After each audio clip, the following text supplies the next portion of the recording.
Buenas noches, good evening. I'm Ricardo Alberto Maldonado, President and Executive Director of the Academy of American Poets, and welcome to Gather in Poems, a reading that's become a tradition at the Academy as we gather with family and friends to share poems and reflect on the year that's soon gone and the one ahead.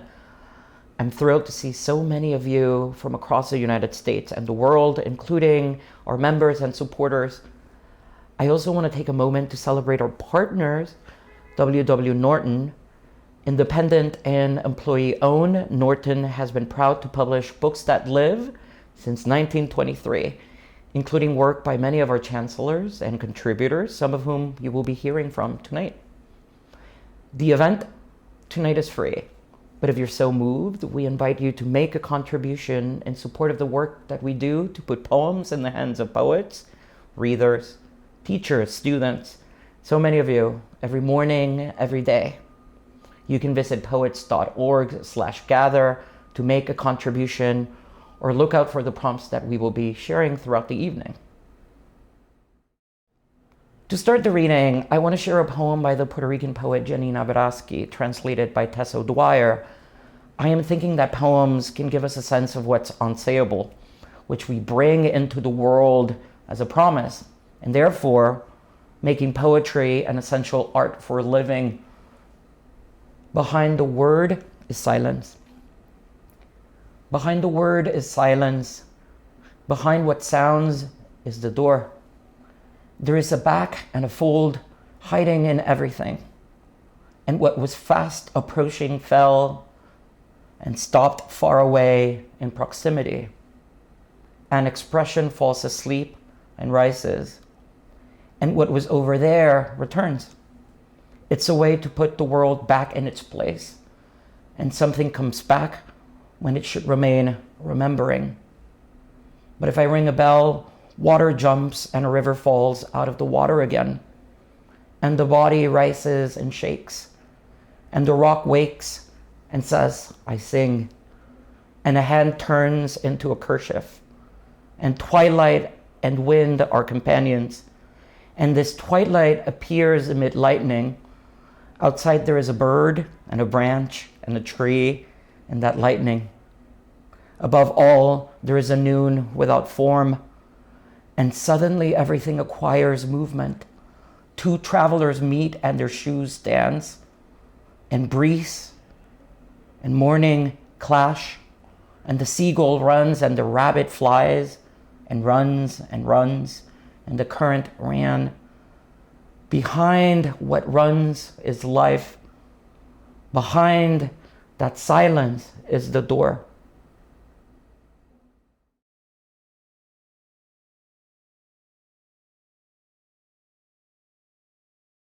Hey everyone, my name is Denise Frohman, and I'm really honored to be here as part of Gather in Poems.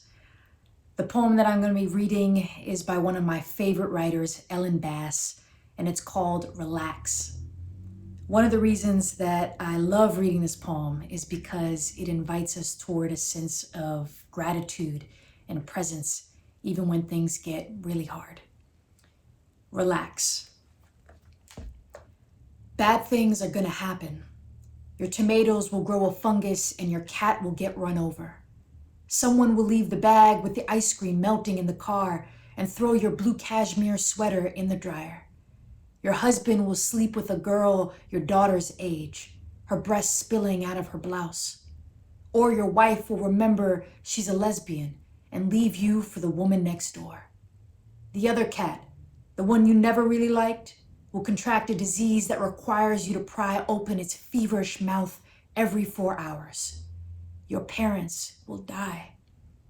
No matter how many vitamins you take, how much Pilates, you'll lose your keys, your hair, and your memory. If your daughter doesn't plug her heart into every live socket she passes, you'll come home to find your son has emptied the refrigerator, dragged it to the curb, and called the used appliance store for a pickup. Drug money. The Buddha tells a story of a woman chased by a tiger. When she comes to a cliff, she sees a sturdy vine and climbs halfway down. But there's also a tiger below, and two mice, one white, one black, scurry out and begin to gnaw the vine. At this point, she notices a wild strawberry growing from a crevice. She looks up, down, at the mice. Then she eats the strawberry. So here's the view, the breeze, the pulse in your throat. Your wallet will be stolen. You'll get fat, slip on the bathroom tiles in a foreign hotel and crack your hip. You'll be lonely. Oh, taste how sweet and tart the red juice is, how the tiny seeds crunch between your teeth.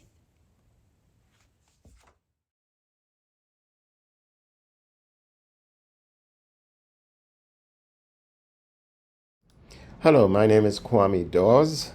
It's a great pleasure for me to read a poem by Egyptian-American poet Matthew Shinoda. Matthew Shinoda has been publishing poetry for a number of years, and his work is quite remarkable. I'm reading a poem called Traces, which I found incredibly moving and a beautiful poem that makes us think about a combination of a sense of history, a sense of time in the moment, and of course, the tenderness and grace of family. Traces by Matthew Shinoda. In the hard shadow of the moon, when the recesses of light have gone and the faint red of the hawk's shoulder has disappeared from the sky, in the growing pulse of the praying mantis when the city has come into its own new light, it is here where I often remember the weaving of ocean vines, the trails of history cemented by touch, the small ridged blossom of the cowrie shell, the indigo dye made radiant by the seller's basket, the way the long grass emerges at the shore, something of that meeting. These are memories both distant and near, traces of them lived and felt, laughing in the company of the ones who came, holding the silence of the moment as we stare with wonder at the bubbling ruptures of painter's canvas, pull with care the clinging skin of a stubborn fruit. I recall these moments, not from the grand gesture of a thing once known, but from a small place, the place where my child's hand is hidden warmly inside my own. Matthew Shinoda's Traces.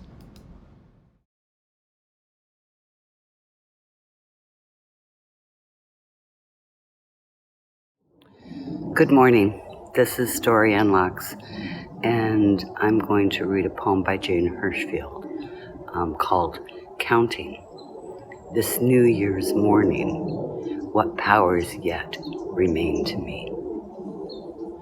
The world asks as it asks daily, and what can you make, can you do to change my deep, broken, fractured?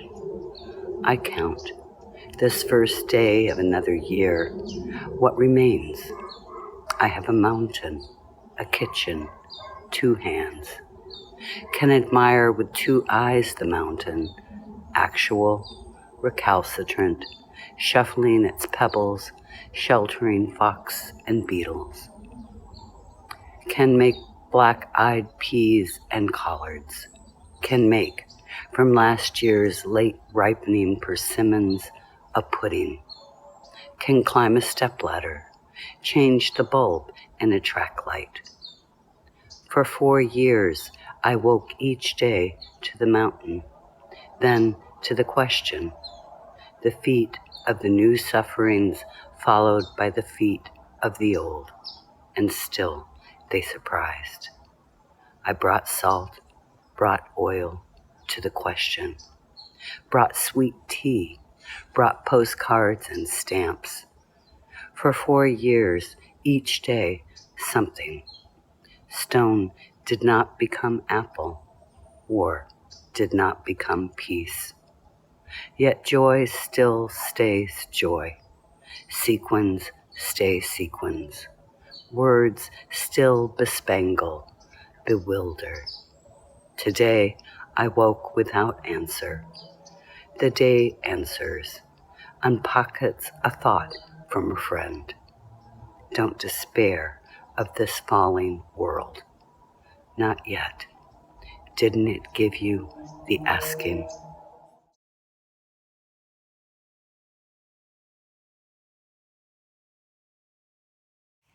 This poem is entitled Whom You Love by Joseph O. Legaspi. Tell me whom you love, and I'll tell you who you are. Creole proverb. The man whose throat blossoms with spicy chocolates tempers my way of flurrying, is my inner recesses surfacing, paints the bedroom blue because he wants to carry me to the skies. Pear eater in the orchard, possesses Whitman-esque urge and urgency. Boo Bear, the room turns orchestral. Crooked grin of ice cream persuasion. When I speak, he bursts into seeds and religion, poetry housed in a harmonica. Line dances with his awkward flair, rare steaks, onion rings, makers on the rocks. Once a boy pilfering grenadine, Nebraska, Nebraska, Nebraska. Wicket at the door of happiness. At a longed-for distance remains sharply crystalline. Fragments, but by day's end assembled into joint narrative. Does not make me who I am entirely. Heart like a fig sliced. Peonies in a clear round vase, singing. A wisp, a gasp, sonorous stutter. Tuning fork deep in my belly, which is also a bell. Evening where there is no church but fire, sparks, particles, chrysalis into memory, moth, pod of enormous pleasure, fluttering about on a train. He knows I don't need saving and rescues me anyway.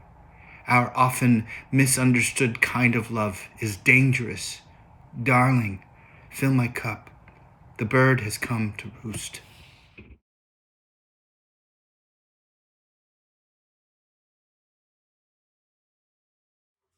Hi, I'm Elizabeth Acevedo. I'm delighted to be here at this gathering, reciting poems for you.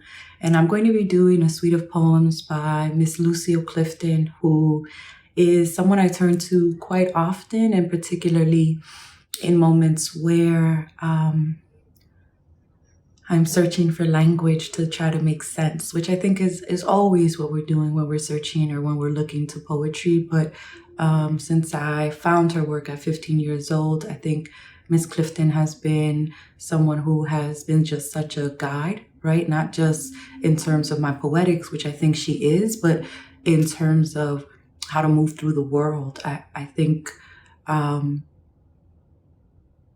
she's just one of the most acute writers that we had the pleasure to be graced with. And I adore her work. And so here are 4 poems by Miss Lucille Clifton. My mama moved among the days. My mama moved among the days like a dream walker in a field. Seemed like what she touched was hers. Seemed like what touched her couldn't hold. She got us almost through the high grass, then seemed like she turned around and ran right back in, right back on in. I recently had I keep saying recently, I had a kid a whole year ago, but it feels recent. It feels like it just happened. I just had a baby, and the just is thrown in there. And as time increases, I'm like, maybe I didn't just have it, but I feel like until, he's 15, I'm gonna be like, I just had a kid. So I love this poem. I love this poem before I had children. I love this poem now that I have children. This is Lucille's Wishes for Sons. I wish them cramps. I wish them a strange town and the last tampon. I wish them no 7-Eleven. I wish them 1 week early and wearing a white skirt. I wish them 1 week late. Later, I wish them hot flashes and clots like you wouldn't believe. Let the flashes come when they meet someone special. Let the clots come when they want to. Let them think they have accepted arrogance in the universe, then bring them to the gynecologist, not unlike themselves.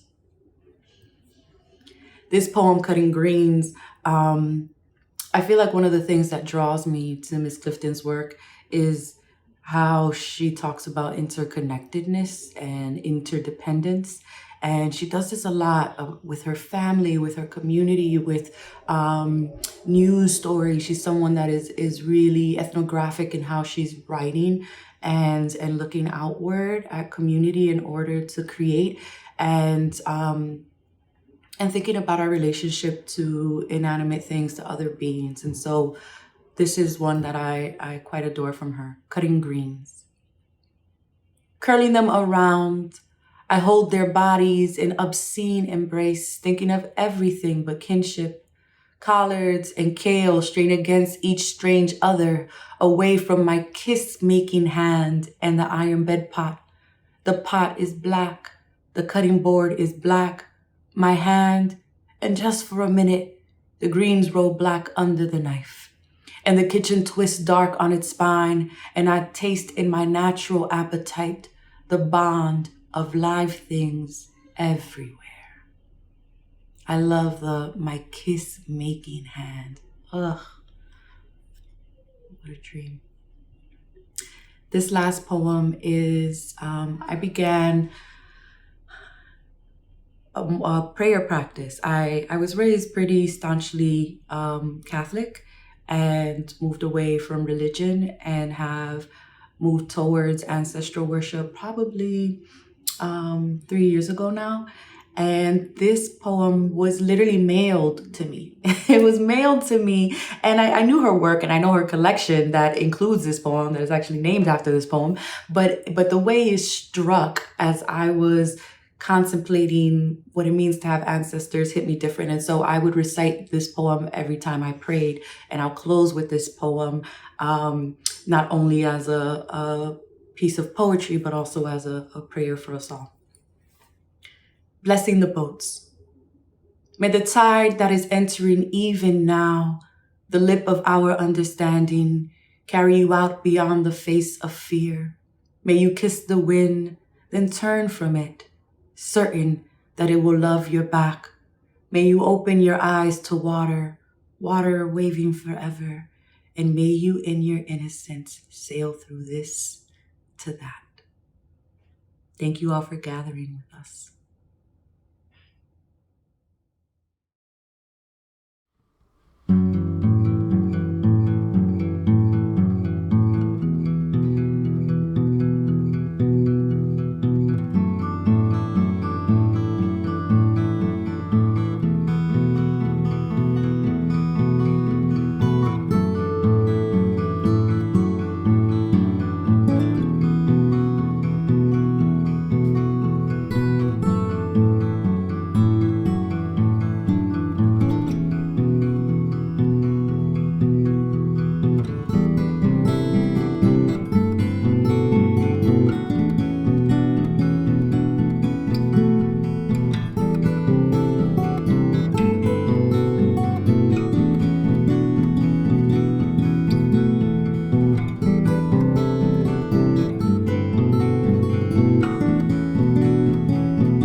Henje Stongo, I'm Joy Harjo, speaking to you from a hotel room in Washington, D.C.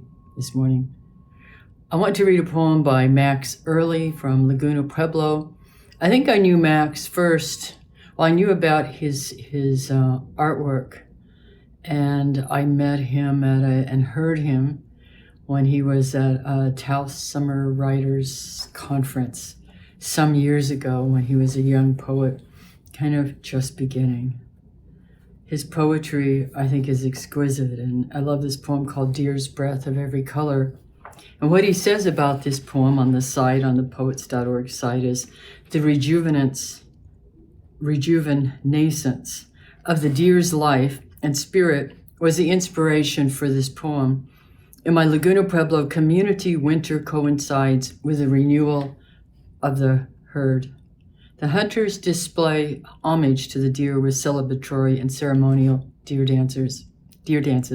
This is a continuation of sustenance and appreciation as the deer becomes one with the hunter. And what's always struck me about indigenous peoples, I mean, and this is how poetry comes in, is that poetry is about renewal, and there are poems and songs for the deer, for the food, for probably every kind of transformative moment of life. You express gratitude. And so this is a poem of gratitude by Max Early, Deer's Breath of Every Color. Winter rises southeast. Deer gnaw withered apples as morning star fades above Indigo Canyon. Concealed in tall feathergrass, mountain lion nestles, his tan body mesmerized like a stone fetish. Sun blazes amber rays, snow powders the deer trail. A hunter whispers through mist his flowered prayer. Mukai tra hushse. Meish gayu gumas sine. Mountain lion man, it's already morning. Help me. Climbing Hawk Mountain through blue juniper terrain, mountain lion leaps, an arrow blast with pollen. Winter sets southwest, deer in shadow, tinged purple. Enter spruce tree house on his breath of every color. Meadow, thank you, Max. And every poem has ancestors, and I can hear some of Leslie Silko, a little bit of Leslie Silko, or maybe that's Laguna Pueblo that I hear. Meadow.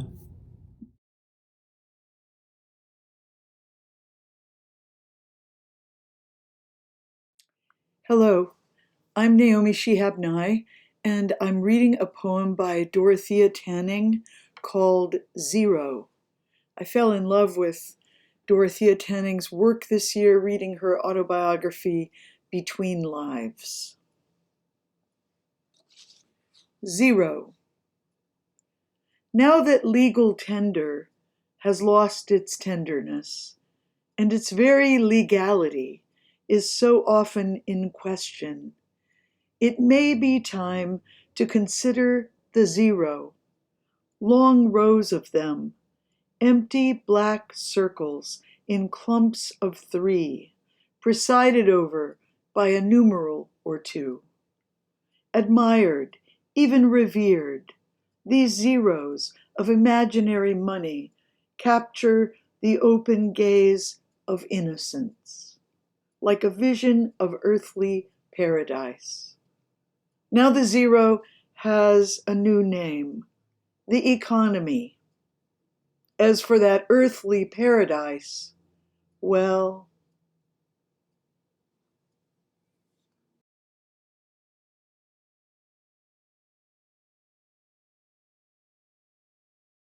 Greetings. My name is Kimiko Hahn, and I am so pleased to be a part of this gathering. I'm going to read a poem by Juliet Kono from her book Hilo Rains, published by Bamboo Ridge Press. And I've been thinking a lot about this poem and about Maui since the wildfires, which were just a few months ago. Silver Swords. At cold daybreak, we wind up the mountainside to Haleakala Crater, our hands not under the roof of your old army blanket. We pass Protea and Carnation Farms and Kula, drive through desolate rock fields. Upon this one place on earth, from the ancient lava rivers, silver swords rise, startled into starbursts by the sun. Like love, sometimes they die at their first and rare flowering. Thank you.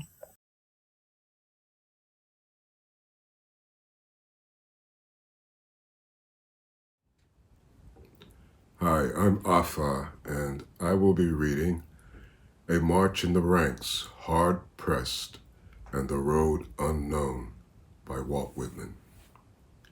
A march in the ranks, hard pressed, and the road unknown, a route through a heavy wood with muffled steps in the darkness, our army foiled with loss severe, and the sullen remnant retreating, till after midnight glimmer upon us the lights of a dim-lighted building, we come to an open space in the woods, and halt by the dim-lighted building. 'Tis a large old church at the crossing roads, now an impromptu hospital. Entering but for a minute, I see a sight beyond all the pictures and poems ever made. Shadows of deepest, deepest black, just lit by moving candles and lamps, and by one great pitchy torch, stationary with wild red flame and clouds of smoke. By these crowds, groups of forms vaguely I see on the floor, some in the pews, laid down. At my feet, more distinctly, a soldier, a mere lad, in danger of bleeding to death. He is shot in the abdomen. I stanch the blood temporarily. The youngster's face is white as a lily. Then before I depart, I sweep my eyes o'er the scene, fain to absorb it all. Faces, varieties, postures beyond description, most in obscurity, some of them dead, surgeons operating, attendants holding lights, the smell of ether, odor of blood. The crowd, oh the crowd of the bloody forms, the yard outside also filled, some on the bare ground, some on planks or stretchers, some in the death spasm sweating, an occasional scream or cry, the doctor's shouted orders or calls. The glisten of the little steel instruments, catching the glint of the torches, these I resume as I chant. I see again the forms, I smell the odor, then hear outside the orders given. Fall in, my men, fall in. But first, I bend to the dying lad. His eyes open, a half smile gives he me. Then the eyes close, calmly close, and I speed forth to the darkness, resuming, marching, ever in darkness, marching, on in the ranks, the unknown road, still marching. Thank you.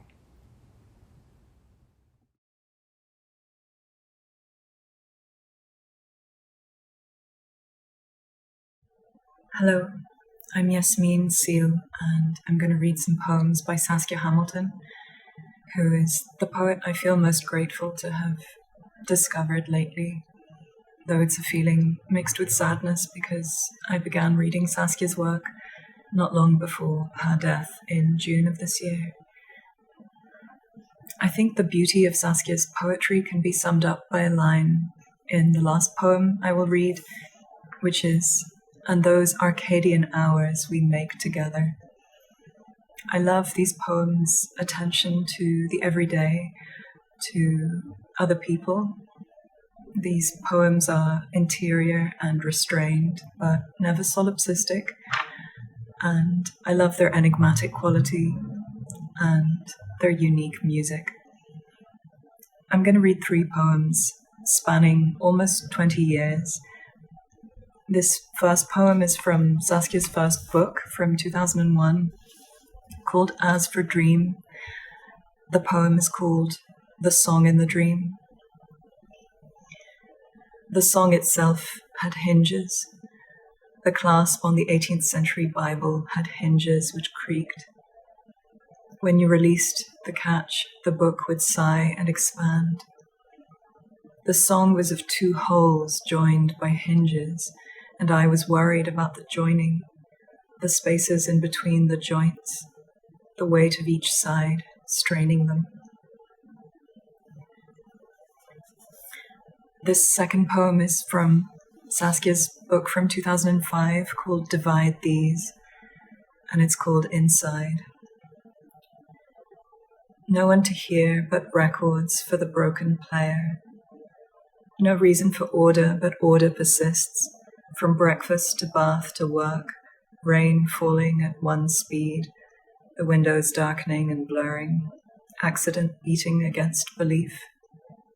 A loud engine, which is one way to say one thing. The floors swept daily, though it takes at least 1 hour for the first, one for the last. In the pages of a book, quick studies of gesture, tense of hands. And this is a longer poem from 2017. It's called This Hour. This hour while a child sleeps, before he wakes, and those Arcadian hours we make together. Is it a continued arch, vaulted, open at both ends? Is it a bending? Recommence. Yes, a bending. Light before you'd call it light, bluing the sky. The old city below, a fidget toy's string of buildings, doves calling and answering, from ledges in the cavities, a low branching into divisions of memory, a hot afternoon's lunch on the grounds of the museum, children at play in tethered circles, traffic and voices from the avenues on the lawns of big houses near the hotel. Those who saw me home, whoever they were, though I know who they are, I also saw them home. I rode in their cars. I rode with the mother of the boy who lost all his words. She gave us a ride. The boys with their large eyes sitting up high beside each other and smiling. The empty avenues of asphalt from the station to the new hospital, to the corner we rounded and, past the galvanized fence, a school. The city narrows there. There is the river, suddenly, and then a spread of houses like a cowl on the head of the island. A journey whose meaning was as yet unknown, though I know it sometimes. Sheep on a patch of land at the convergence of two superhighways. No silence in the train. Harvesters in orange and red slickers among the lettuces. Swifts overhead, apricots flecked with rose, lichens spreading on corrugated iron. Short-wave voices of those who are gone now, remembered in the intonation of throwaway phrases. It should not follow, but it follows. And are there fathers here? One of them is, white stubble where his razor didn't pass, that calls up his morning, the temperature of his cheek. And how luck befriended us then, and at this hour, which rests on a child's sleeping.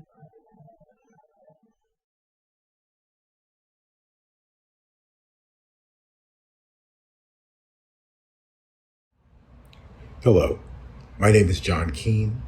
I will be reading one of my favorite poems by the poet J. Wright, entitled The Healing Improvisation of Hair, which you can find on the Academy of American Poets website.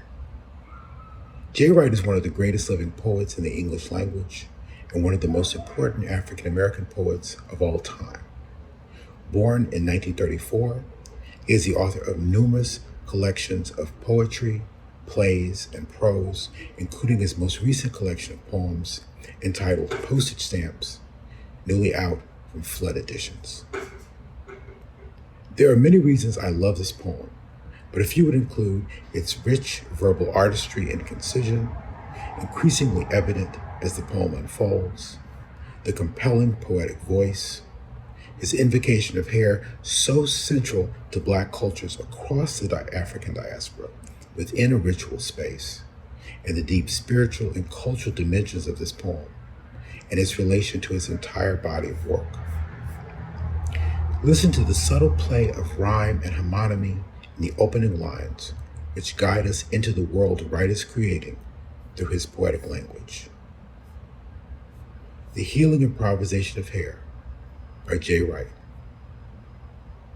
If you undo your due, you would be strange. Hair has been on my mind. I used to lean in the doorway and watch my stony woman wind the copper through the black and play with my understanding. Show me she could take a cup of river water and watch it shimmy, watch it change, turn around, and become ash bone. Wind in the cottonwoods wakes me to a day so thin its breastbone shows, so paid out it shakes me free of its blue dust. I will arrange that river water, bottom juice. I conjure my head in the stream and ride with the silk feel of it as my woman bathes me and shaves away the scorn, sponges the grit of solitude from my skin, laves the salt water of self-esteem over my feathering body. How like joy to come upon me in remembering a head of hair and the way water would caress it and stress beauty in the flare and cut of the only witness to my dance under sorrow's tree. This swift darkness is spring's first hour. I carried my life like a stone in a ragged pocket, but I had a true weaving song, a sly way with rhythm, a healing tone. J. Wright, The Healing Improvisation of Hair, from Transfigurations, Collected Poems, Baton Rouge, Louisiana, University Press, 2000. Thank you very much.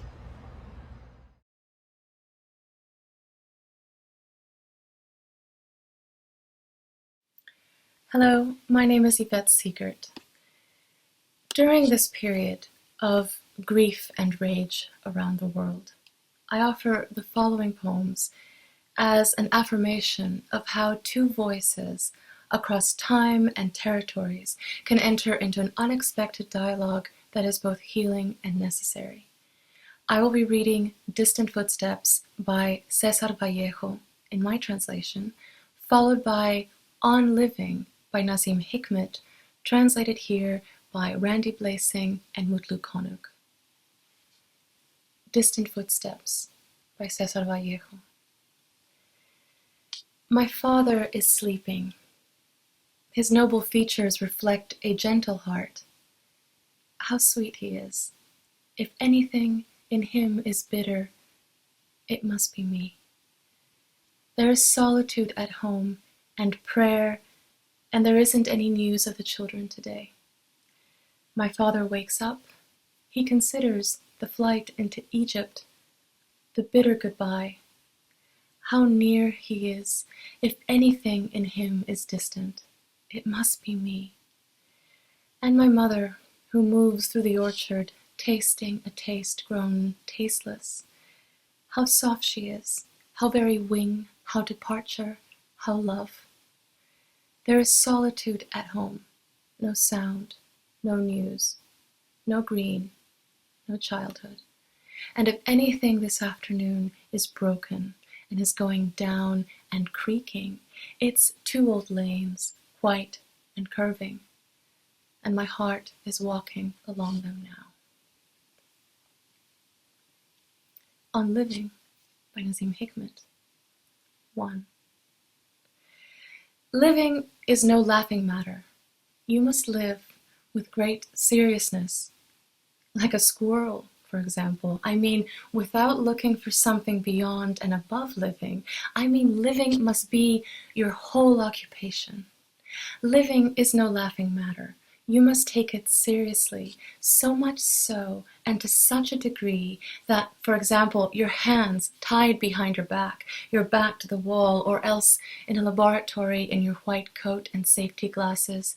You can die for people, even for people whose faces you've never seen, even though you know living is the most real, the most beautiful thing. I mean, you must take living so seriously that even at 70, for example, You will plant olive trees. And not for your children either, but because although you fear death, you don't believe it. Because living, weighs heavier, too. Let's say we're seriously ill, need surgery, which is to say we might not get up from the white table. Even though it's impossible not to feel sad about going a little too soon, we'll still laugh at the jokes being told. We'll look out the window to see if it's raining, or still wait anxiously for the latest newscast. Let's say we're at the front, for something worth fighting for, say. There in the first offensive, on that very day, we might fall on our face, dead. We'll know this with a curious anger, but we'll still worry ourselves to death about the outcome of the war, which could last years. Let's say we're in prison and close to 50, and we have 18 more years, say, before the iron doors will open. We'll still live with the outside, with its people and animals, struggle and wind. With the outside beyond the walls. However and wherever we are, we must live as if we will never die. 3. This earth will grow cold, a star among stars, and one of the smallest, a gilded mote on blue velvet. This, our great earth. This earth will grow cold one day, not like a block of ice or a dead cloud even, but like an empty walnut. It will roll along in pitch-black space. You must grieve for this right now. You have to feel this sorrow now, for the world must be loved this much if you're going to say, I lived.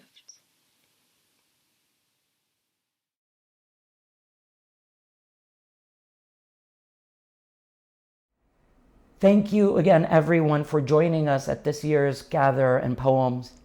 Special gratitude to our wonderful readers.